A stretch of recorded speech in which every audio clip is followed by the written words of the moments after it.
परिभाषा है उसको परिभाषित करना चाहती हूँ कि महिलाएं जो भी यहाँ पे एकत्रित हैं, तो महिलाओं की वर्तमान समय में जो नवरात्रि की 9 देवियों की परिभाषा है उसको मैं परिभाषित करने का प्रयत्न कर रही हूँ। सबसे पहले दिन जो पूजा होती है वो माँ शैलपुत्री की होती है।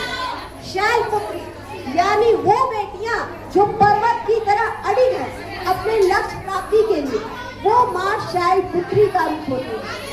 दूसरा रूप ब्रह्मचारी यानी वो बेटियां जो 12 साल से 16 साल के बीच में है, जो ब्रह्मचर्य का पालन करते हुए लक्ष्य को प्राप्त करने के लिए अग्रसर है और अपने माता पिता का सम्मान का ध्यान रखते हुए आगे बढ़ रही है, अग्रसर हो रही है, वो माँ ब्रह्मचारिणी का रूप है। तृतीय रूप चंद्रघंटा यानी वो महिलाएं जो विवाहित हो जाती हैं, वो माँ चंद्रघंटा का रूप होती है। चतुर्थ रूप माँ का जो होता है वो कुष्मांडा का होता है, यानी जो गर्भवती महिलाएं होती हैं वो माँ कुष्मांडा का रूप होती है।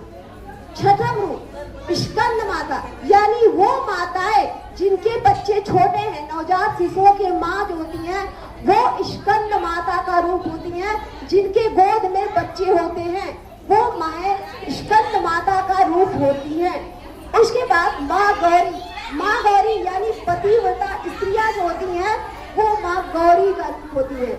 उसके बाद जो माँ का रूप आता है कालरात्रि यानी वो महिलाएं जो समय पड़ने पर अपने परिवार और समाज की रक्षा के लिए कालरात्रि बन करके अपने समाज की रक्षा करती हैं, वो माँ कालरात्रि का रूप होती है।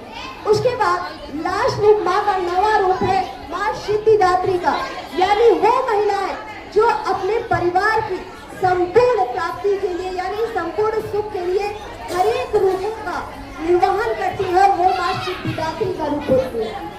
इस तरह माँ के 9 रूप होते हैं। नमस्कार।